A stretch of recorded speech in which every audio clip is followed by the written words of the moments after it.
Hola, el 2023 trae grandes desafíos para nosotros los inversionistas. ¿Cuál será el activo en el que deberíamos invertir para este año? ¿El dólar continuará fuerte? ¿La renta fija de corto o de largo plazo? ¿Las acciones están a buenos precios? ¿Será el momento de comprar? Estos interrogantes los analizaremos en detalle en el siguiente video. Sin más preámbulos, comencemos.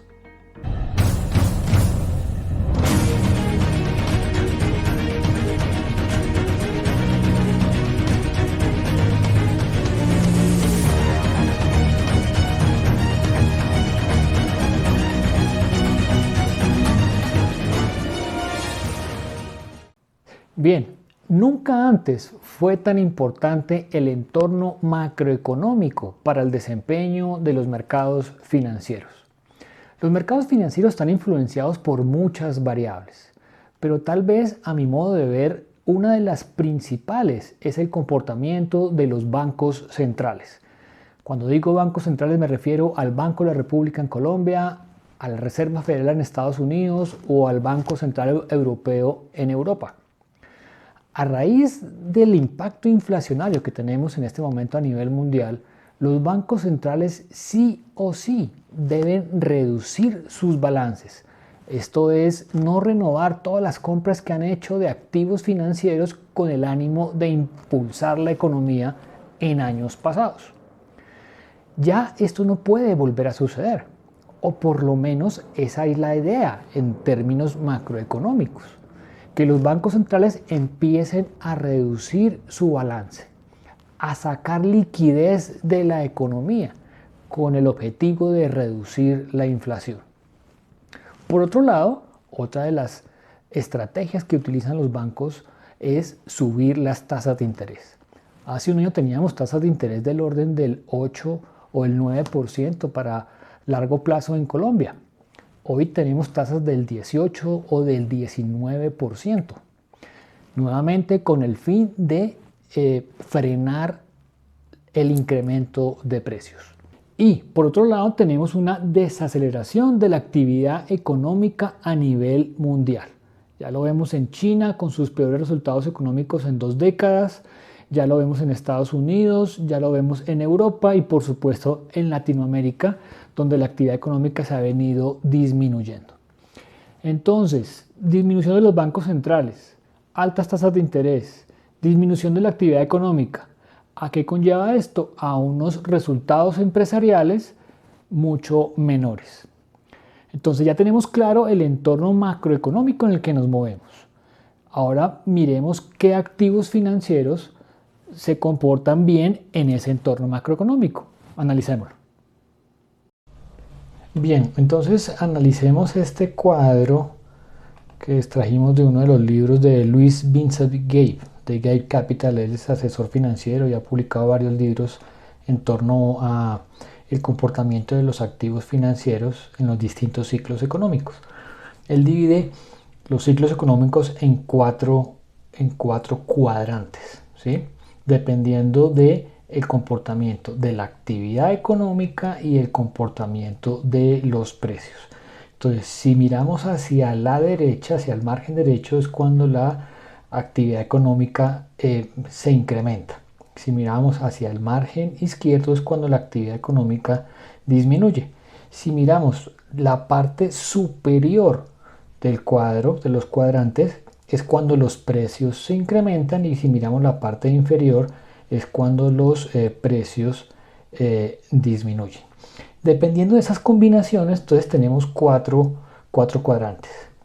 El primero que vamos a mirar es el cuadrante en una actividad económica fuerte y en unos precios bajos. Ese es, digamos, que el cuadro o el cuadrante ideal, ¿sí? Eso ya lo vivimos en el año 2020, que si bien estábamos en recesión, lo que hicieron todos los bancos centrales es bajar las tasas de interés e inyectar e inundar la economía con dinero, ¿cierto? Y eso impulsó absolutamente todas las bolsas de valores. Entonces ese año le fue bien absolutamente a las acciones, a los bonos, a los fondos balanceados, a la gran mayoría de activos en el año 2020 les fue bien. Obviamente en un entorno de baja inflación y en un entorno pues de altos estímulos por parte de los bancos centrales. Con el paso del tiempo, cuando ya empezamos a tocar el año 2021 por allá a mediados de enero, del 2021, empezaron ya los activos a sufrir un poco, ¿sí?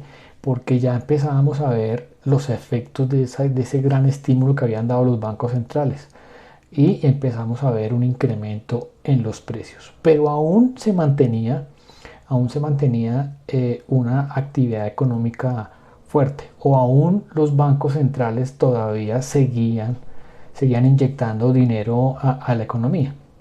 En esa época lo que vimos que funcionó muy bien son las materias primas, especialmente el petróleo. Entonces ahí es donde vimos esos incrementos fuertísimos en el precio del petróleo, y eso también ayudaba aún más al incremento de los precios.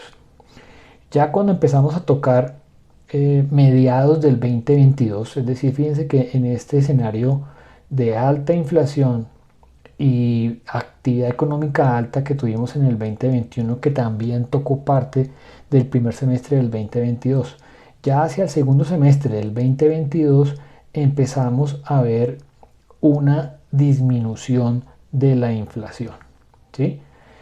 La inflación empieza a ceder un poco, ya empezamos en Estados Unidos a ver como los topes de la inflación, llegamos como que a los máximos inflacionarios, ¿sí? Y en ese momento lo que funcionaba mejor era el dólar, porque aún teníamos siguiendo, digamos que una inflación, digamos que estaba bien en sus máximos, pero teníamos precios altos, pero por el contrario la actividad económica venía disminuyendo. ¿Qué se espera para el 2023? Entonces, que tengamos un decrecimiento de la actividad económica y una disminución de los precios. A eso se le llama deflación. Si el impacto económico es fuerte, entonces ya se empieza a hablar de recesión. Y cuando la inflación disminuye y estamos en un entorno económico débil, ¿sí? Una actividad económica que disminuye, a eso se le llama entonces deflación o recesión, y ahí lo que mejor funciona es la renta fija, los bonos, bien sean bonos del gobierno, bien sean bonos corporativos, bien sean renta fija de corto plazo o bien sea renta fija de largo plazo. Ya miraremos en detalle qué portafolios nos pueden beneficiar dentro de la oferta de portafolios que tenemos en protección, qué portafolios nos pueden, digamos que beneficiar en ese comportamiento, en ese ciclo económico en el que nos encontramos, ¿sí? De baja actividad económica y de disminución de la inflación.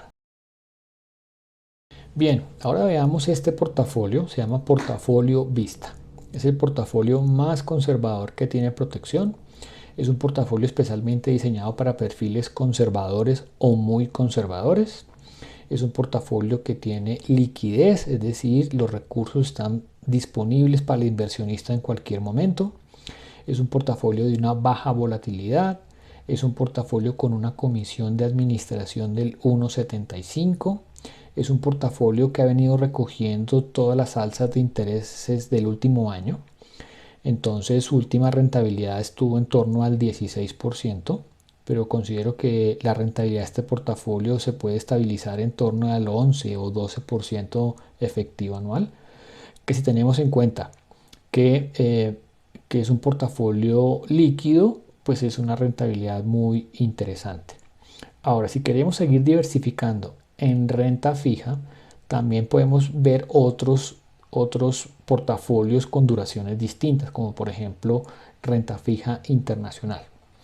Renta fija internacional es un portafolio que también invierte en renta fija, especialmente en renta fija de países desarrollados, emitidos por gobiernos, especialmente tesoros de los Estados Unidos.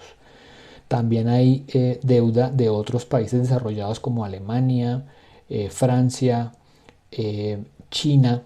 Entonces son portafolios muy seguros, con títulos muy seguros, que en esos entornos económicos se comportan muy bien.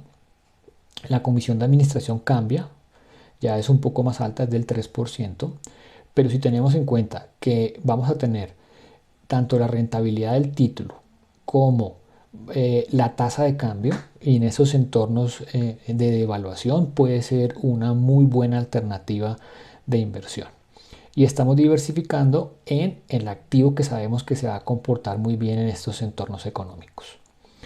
Si queremos seguir diversificando en renta fija, pues otra alternativa muy interesante son las alternativas cerradas. Las alternativas cerradas no es otra cosa que un fondo de inversión cerrado, es decir, que no es líquido. Hay alternativas cerradas de 1 año, 2 años o 3 años. Pero el inversionista se somete a esos plazos. Durante digamos, la vigencia de ese plazo, el inversionista no va a tener disponibilidad sobre los recursos, pero va a tener la tranquilidad de llegar a una rentabilidad pactada, que puede estar en torno al 15 o al 16% efectivo anual. Una baja volatilidad y una comisión de administración también relativamente baja. Son títulos muy seguros. También invierten aquí en CDTs, pero de bancos de primer nivel.